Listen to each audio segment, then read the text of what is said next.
warahmatullahi wabarakatuh. Waalaikumsalam warahmatullahi wabarakatuh. Bismillahirrahmanirrahim. Alhamdulillahi rabbil alamin. Wassalatu wassalamu ala ashrafil anbiya'i wal mursalin, Sayyidina wa maulana Muhammadin wa ala alihi wa ashabihil mujahidin at-tahirin. Amma ba'du, subhanaka la ilma lana illa ma 'allamtana innaka antal alimul hakim. La haula wa la quwwata illa billahil aliyyil azim. Saudara-saudara kaum muslimin, terutama adik-adik para remaja dan pemuda yang saya cintai. Apabila seseorang akan membangun rumah, tentu saja dia akan mengadakan beberapa pilihan. Sejak dari memilih lokasi di mana rumah itu akan didirikan, sampai kepada menentukan bahan-bahan kualitas yang akan dipakainya, sampai kemudian kepada wujud dan bentuk rumah yang akan ditinggalinya. Demikianlah bahwa untuk membangun sebuah rumah yang hanya untuk menaungi kehidupan di dunia ini, kita mengadakan berbagai macam pilihan. Apalagi kalau kita akan membangun sebuah rumah tangga yang kita harapkan tidak hanya akan menaungi kehidupan di dunia ini, tidak hanya untuk kepentingan kita saja, tetapi juga untuk kepentingan anak cucu kita di belakang hari, termasuk sampai kepada hari akhirat nanti. Oleh karena itu, pada pertemuan kali ini, saya hanya ingin khusus berbicara kepada adik-adik remaja dan para pemuda, bagaimana sebaiknya memilih jodoh menurut ajaran agama Islam. Dalam Al-Quran, Allah Subhanahu wa ta'ala menjelaskan, Zuyyina linnasi hubbus syahawati minan nisa, bahwa manusia apapun jenisnya, asal dia bernama manusia, dihiasi dengan perasaan cinta kepada perempuan. Jadi sejak dahulunya secara fitrah laki-laki senang kepada perempuan, sebagaimana perempuan pun senang kepada laki-laki. Dihiasi rasa cinta ini dalam kehidupan manusia. Dan oleh karena adanya rasa cinta, berkembanglah segala macam persoalan. Sehingga seorang ahli cinta pernah berkata, cinta adalah 5 huruf yang membuat persoalan tidak akan pernah selesai. 5 huruf yang membuat persoalan tidak akan pernah selesai-selesai. Tetapi dalam kehidupan sehari-hari sering kita saksikan bahwa cinta ini bisa mendorong, memberikan motivasi yang baik, dan cinta ini pun bisa juga memberikan dorongan yang tidak baik.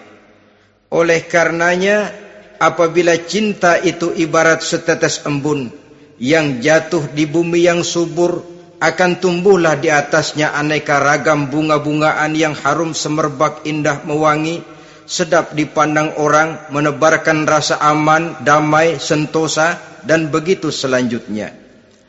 Tapi jika cinta itu jatuh di hati yang gersang dan tandus, tidak ada yang akan dapat tumbuh di sana selain sirih memanjat batu, kuning daunnya, lemah gagangnya.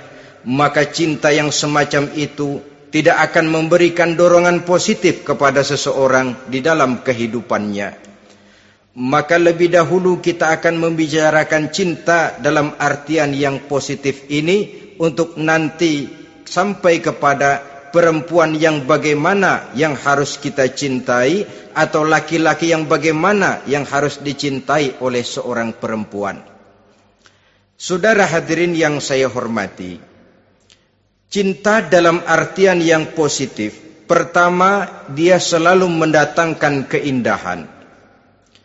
Yang kedua, cinta itu memberikan energi atau semangat untuk berjuang. Dan yang ketiga, cinta itu selalu membawa resiko dalam bentuk pengorbanan. Maka cinta yang positif pertama melahirkan keindahan. Disinilah orang memerlukan filter atau saringan. Sebab keindahan yang didasarkan karena cinta itu merupakan satu keindahan yang relatif saja. Boleh jadi karena indah orang jadi cinta, boleh juga jadi karena cinta segala sesuatu terasa jadi indah. Namun bagaimanapun juga, kalau hati sudah diliputi oleh rasa cinta, segalanya akan terasa menjadi indah. Cinta itu adalah keindahan. Yang kedua, cinta itu energi, melahirkan dorongan dan semangat. Yang lemah bisa menjadi kuat, yang takut bisa menjadi berani, yang jauh jadi terasa dekat. Itu semua karena dorongan cinta. Dan dari energi ini lahirlah yang ketiga, bahwa cinta adalah pengorbanan. Sehingga orang berkata, berani bercinta artinya harus berani berkorban. Takut berkorban, jangan bercinta. Kalau cinta ini kita salurkan kepada nilai-nilai agama umpamanya, yang pertama, cinta mendatangkan keindahan. Kita cinta kepada agama, maka apapun yang diperintahkan oleh agama akan terasa menjadi indah. Solat akan terasa menjadi indah, puasa terasa menjadi indah, zakat terasa menjadi indah, jihad pun akan terasa menjadi indah. Persis kalau kita cinta kepada seorang gadis. Jika kita cinta kepada seorang gadis, apanya saja akan kelihatan menjadi indah. Jalannya terasa indah, lenggang-lenggoknya terasa indah, suaranya merdu padahal cemprengnya bukan main. Seluruhnya akan mendatangkan keindahan karena dasarnya sudah cinta. Cinta membawa kepada keindahan. Yang kedua, cinta itu melahirkan energi. Orang yang cinta kepada agama akan lahir tenaga dan semangatnya melaksanakan ibadah, melaksanakan puasa, melaksanakan zakat, melaksanakan solat, melaksanakan haji, bahkan melaksanakan jihad sekalipun. Cinta selamanya menimbulkan energi dan semangat. Sama saja dengan kita apabila jatuh cinta kepada seorang gadis, walaupun rumahnya jauh, katanya, gunung pun akan kudaki, lautan pun kuseberangi. Untuk apa itu? Untuk menemui apa yang kita cintai. Cinta selamanya melahirkan energi. Capek tidak terasa, lelah tidak terasa, semuanya tertutup oleh keindahan yang bernama cinta. Lalu yang ketiga, cinta membawa pengorbanan. Apabila kita cinta kepada agama, maka pengorbanan terhadap apapun yang diminta oleh agama, baik itu pengorbanan waktu, tenaga, pikiran, harta, bahkan pengorbanan nyawa sekalipun, kita tidak akan berat melaksanakannya karena cinta kita kepada agama yang kita anut ini. Demikian juga cinta kita kepada seorang perempuan akan membuat kita rela berkorban. Apapun yang dia minta, jangankan kita tidak mampu, jangankan kita mampu, kita tidak mampu sekalipun, kita masih berusaha untuk mampu guna memenuhi tuntutan si buah hati belahan jantung. Kadang-kadang malam minggu si doi ngajak nonton. Umpamanya duit tidak ada, gajian belum, kerja enggak. Timbullah inisiatif, entah sepatu kita jual ke tukang loa, entah celana mampir dulu ke tempat lain. Yang penting kita berkorban untuk memenuhi permintaan si buah hati belahan jantung. Ketika itu pengorbanan sudah tidak kita rasakan lagi. Bahkan pengorbanan yang paling pedih sekalipun, dalam gurau, dalam bercanda misalnya, dicubit kita oleh kekasih kita, pedih bukan main, terkelupas kulit, mengalir darah, bukan nangis, nyengir. Malah kadang-kadang minta tambah dicubit lagi. Itulah romantikanya cinta, sanggup membuat orang berkorban, melahirkan energi dan semangat, menambah keindahan dalam kehidupan, sepanjang dia dalam artian yang positif. Kalau demikian masalahnya, di dunia yang penuh dengan perbenturan nilai sekarang ini, orang sering salah jalan bagaimana memilih jodoh untuk membangun rumah tangga yang bahagia. Jangan lupa bahwa membangun rumah tangga ini bukan hanya untuk 1-2 bulan, bukan hanya untuk 1-2 tahun, bahkan bukan cuma untuk kehidupan dunia, lebih daripada itu pun untuk menunjang kebahagiaan di akhirat.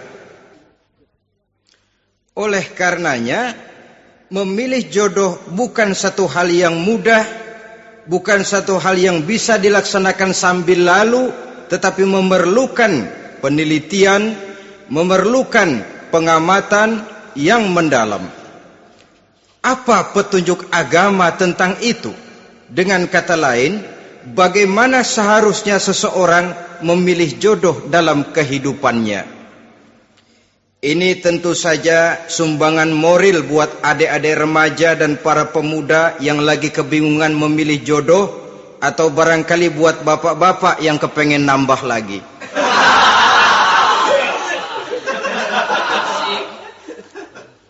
Mohon maaf kepada ibu-ibu, saya tidak menganjurkan, cuma ngajarin.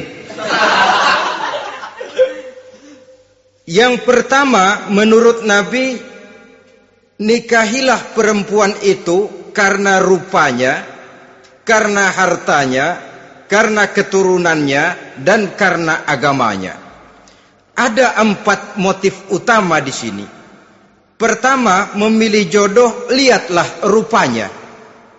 Lagian siapa yang kepengen dapat jodoh rupanya nggak karu-karuan? Cari rupa yang cantik, indah, dan menawan. Namun jangan lupa, saya katakan di zaman di mana sering terjadi benturan nilai seperti sekarang ini, orang sulit untuk mendapatkan keaslian. Di mana teknologi sudah sedemikian canggih, di mana ilmu kedokteran sudah sedemikian maju, maka berbagai macam rupa bisa dibentuk dengan apa yang dinamakan operasi plastik misalnya.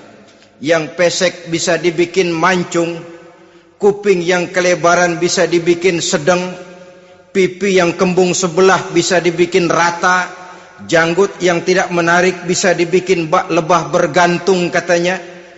Oleh karena itu, kalau pilihan hanya tertuju kepada rupa yang cantik saja semata-mata, kita sudah melakukan satu kesalahan yang sangat besar. Sebab apa? Diperingatkan oleh Nabi melalui hadis Ibnu Majah, Bazar dan Baihaqi dari Ibnu Umar. Janganlah kamu kawini seorang perempuan karena kecantikannya, sebab kecantikan boleh jadi akan mencelakakan. Jangan juga kamu kawini perempuan karena hartanya, sebab kekayaan biasanya akan mendatangkan kesombongan. Tetapi kawinilah karena agama dan akhlaknya, karena itulah yang akan membawa kepada kebahagiaan. Saudara-saudara kaum muslimin, terutama adik-adik remaja dan para pemuda, dikala usia puber, apalagi mata baru terbuka, awal balik namanya, remaja sering kehilangan filter. Pokoknya asal ngelihat rupa yang sudah lemot, denok, geboy, pikiran pun hanyut, malam terkenang, siang terbayang, tidur tak nyenyak, makan tak enak katanya, selalu terbayang wajah si doi. Dikala itu orang kehilangan pertimbangan bahwa rupa yang cantik kadang-kadang sering menipu. Diriwayatkan oleh Imam Ibnu Abbas, satu hari ketika sedang kumpul dengan para sahabat, lewatlah orang dengan potongan potongan orang kaya. Kelihatan kan, orang kaya sama orang miskin jalannya aja lain kan. Jalannya saja, jangan gaya hidupnya, jalannya saja lain. Liwat dia. Rasul bertanya kepada seorang sahabat, menurut pendapatmu bagaimana orang yang liwat itu? Kata sahabat, oh yang lewat ini ya Rasul, kalau dia meminang perempuan pasti diterima. Kalau dia menolong orang pasti berhasil. Kalau dia ngomong pasti didengerin. Kenapa? Orang kaya. Orang kaya ya Rasul. Kalau dia minang, perempuan mana yang kagak bisa menerima kalau dipinang oleh orang kaya? Biar mukanya udah belipet kayak dompet tanggung bulan. Kalau memang duitnya banyak, nggak kelihatan tuh muka yang belipet. Yang kelihatan duit. Kalau dia nolong orang, pasti berhasil apa yang dia tolong itu. Kalau dia ngomong, pasti didengerin orang. Walaupun omongannya biasa-biasa saja. Kenapa? Orang lihat penampilannya. Sudah, ketika orang itu lewat, beberapa lama kemudian lewat lagi seseorang yang kelihatannya miskin. Rasul tanya lagi, kalau orang ini, bagaimana pendapat kamu? Wah, potongan begini sih Rasul. Kalau dia minang, orang tolak. Siapa yang mau kawin sama kere begini?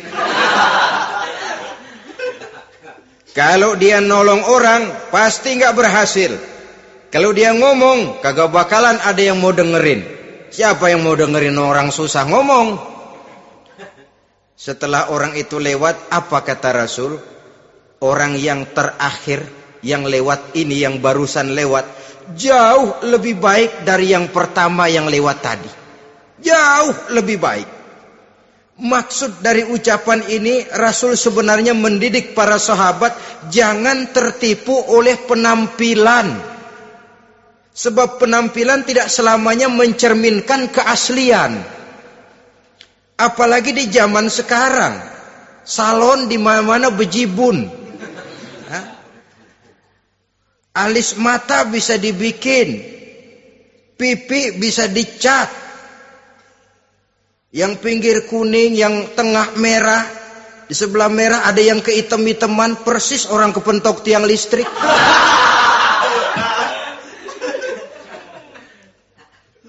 Kecantikan yang artifisial, kecantikan yang bukan alami.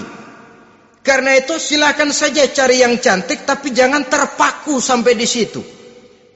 Sebab kecantikan di samping dia mudah berubah oleh pergeseran masa dan pertukaran waktu, ternyata penampilan tidak selamanya mencerminkan keaslian.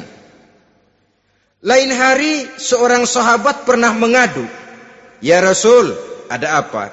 Inna imraati la turaddu yadul lamis." Ya Rasul, istri saya tidak pernah menolak tangan orang laki yang menjamahnya, mengajak salaman kepadanya. Apa jawab Rasul? Ceraiin aja. Tapi hati saya berat ya Rasul, saya cinta betul sama dia. Ya kalau hatimu berat, jaga dia baik-baik.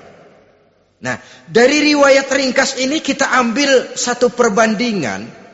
Memang punya istri berwajah cantik itu kadang-kadang si malakama kalau imannya tidak kuat. Si malakama. Kita diemin aja, binal, makan hati, nggak aman, nggak tentram. Jangan-jangan saya berangkat ke kantor, dia ngompreng. Buah si malakama, seperti orang tadi, ya Rasul.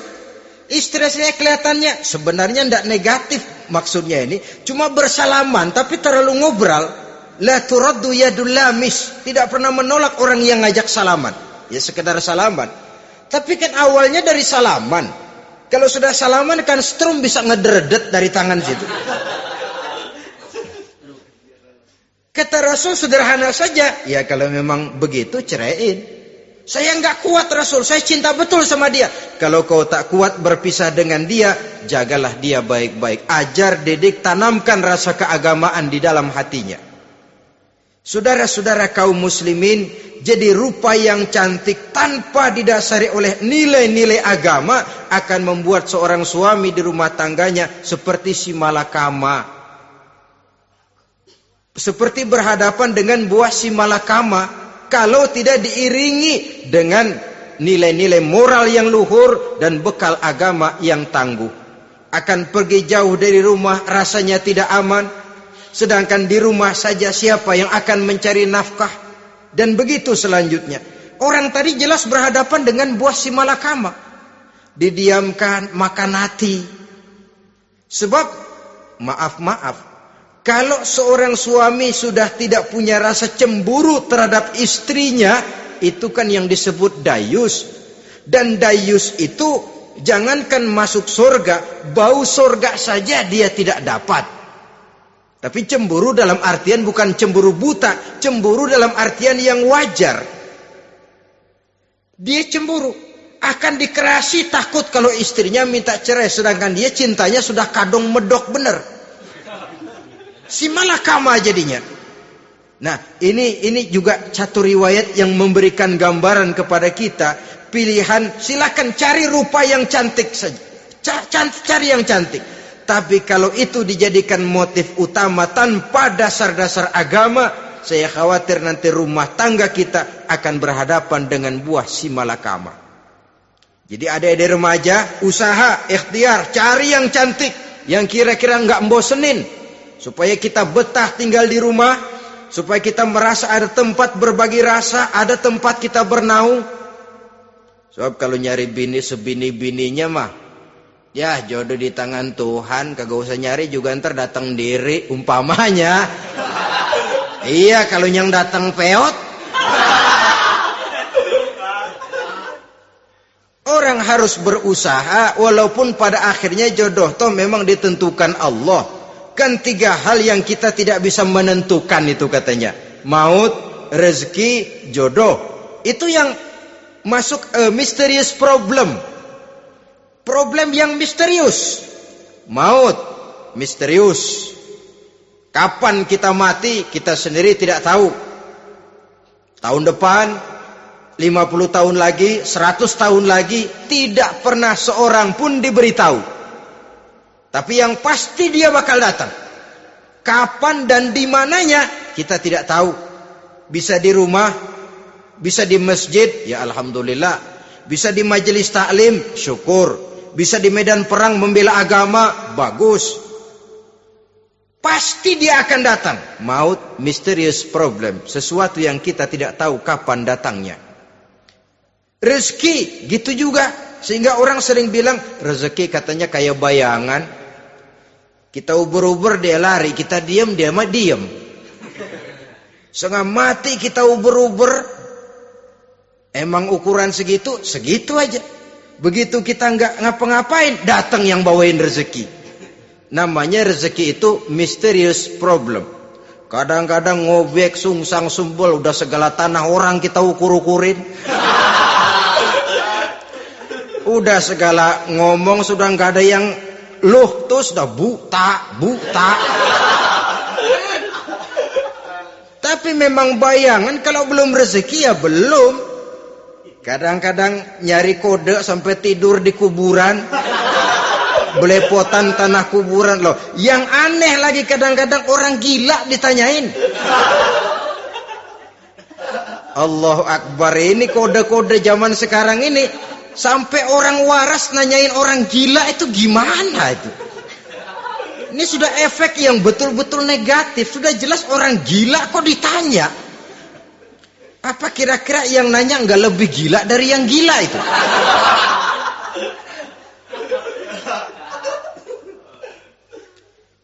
Saudara-saudara kaum muslimin, terutama adik-adik remaja dan para pemuda, jadi silakan saja cari rupa yang cantik. Karena dia akan jadi tautan hati, buah hati belahan jantung. Tempat kita berbagi rasa, tempat kita pulang dan tinggal di rumah tangga kita. Tapi hendaknya kecantikan rupa itu diiringi juga dengan kecantikan budi. Karena itu cari rupa yang cantik. Ini pilihan utama. Yang kedua, kata Nabi, harta, cari yang kaya. Tetapi jangan lupa, jangan dijadikan pilihan utama. Karena kekayaan sering mendatangkan kesombongan. Apalagi kalau seorang pemuda mendapat istri orang kaya. Hidupnya dimodali oleh istrinya. maka biasanya wibawanya sebagai seorang suami akan hilang. Akhirnya komando di tangan istri. Dikala itulah suami tidak lebih daripada prajurit yang taat kepada komando istrinya. Padahal menurut konsep Quran, ar-rijalu qawwamuna 'alan nisa, laki-laki diciptakan sebagai pembimbing bagi perempuan.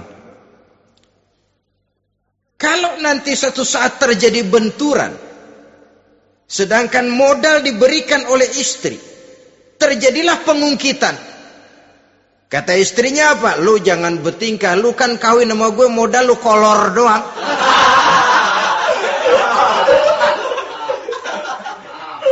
Kalau sekarang bertingkah, silakan keluar rumah. Bawa seperti engkau datang dulu. Jangan bawa apa-apa. Pergilah seperti engkau datang dulu kemari. Hilanglah wibawa seorang suami. Suami kalau udah digentak sama istri begitu, ngelempuruk kayak ayam sampar. Di mana lagi letak wibawanya?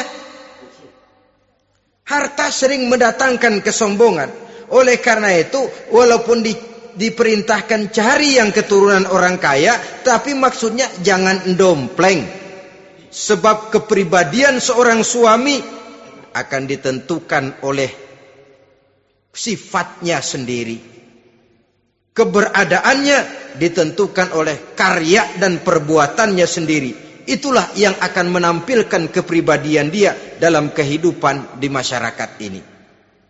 Saudara-saudara kaum muslimin, terutama adik-adik remaja dan para pemuda, kan kadang-kadang di zaman sekarang kan kelas-kelas gigolo, playboy ya, nyari tante-tante kesepian, mejeng-mejeng di pinggir-pinggir jalan dengan harapan apa? Ya barterlah, tukar tambah. Nah, supaya dapat rokok, dibelikan pakaian, motor dan sebagainya. Tapi yang jelas hilang harga diri sebagai laki-laki, dan itu yang paling mahal. Kalau seorang laki-laki sudah kehilangan harga diri, apalagi yang bisa dibanggakan dalam kehidupan ini?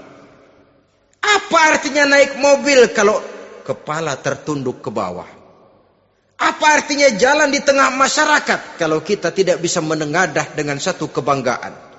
Hilangnya harga diri merupakan kehancuran awal dari sebuah pribadi yang untuk jangka panjang kita tidak akan bisa lagi berbuat banyak. Tanpa harta orang memang sulit untuk bahagia, tapi harta semata-mata bukan merupakan jaminan bahwa orang lantas akan bahagia. Saya barangkali harus berkata, banyak orang miskin yang kaya, tapi tidak sedikit orang kaya yang miskin. Saya ulangi ini. Banyak orang miskin yang kaya, tetapi tidak sedikit orang kaya yang miskin. Nah, bagaimana pengertiannya? Orang miskin yang kaya, materinya sederhana, peralatan rumah tangganya sederhana, tapi hatinya kaya. Oleh karena hatinya kaya, jiwanya lapang. Sebaliknya, orang kaya yang miskin, di tengah kelimpahan materi yang berlimpah, segalanya serba ada, hatinya yang miskin. Kelimpahan materi tidak akan sanggup mengobati kemiskinan hatinya. Sehingga di tengah kehidupan yang serba ada, dia masih merasa kurang, maka dia tidak pernah cukup. Di tengah kemilauan dan gemerlapan serta glamornya rumah mewah, dia merasa hidup di tengah gurun pasir yang gersang dan tandus. Karena itu, biarlah miskin harta tapi kaya budi, daripada kaya harta tapi miskin budi. Lebih utama lagi kaya harta, kaya budi. Itu idealnya. Dasar pilihan ketiga sesudah rupa dan harta menurut Nabi, keluarga. Faktor keturunan sangat menentukan. Pepatah mengatakan, buah apel akan jatuh tidak terlalu jauh dari pohonnya. Biasanya kalau bapak kalong, anak kampret. Bapak nyolong, anak nyopet. Itu fotokopi. Saudara-saudara, sungguh pun demikian, faktor keluarga bukan merupakan yang paling dominan, karena segalanya memang bergantung kepada hidayah dari Allah Subhanahu wa ta'ala. Kalau hidayah datang, bisa saja anak maling bisa jadi kiai. Kalau hidayah datang, bisa saja anak nabi malah ikut bersama orang-orang kafir. Pada akhirnya orang mau besar atau tidak bukan dengan jalan menyempeng kepada keturunan orang lain,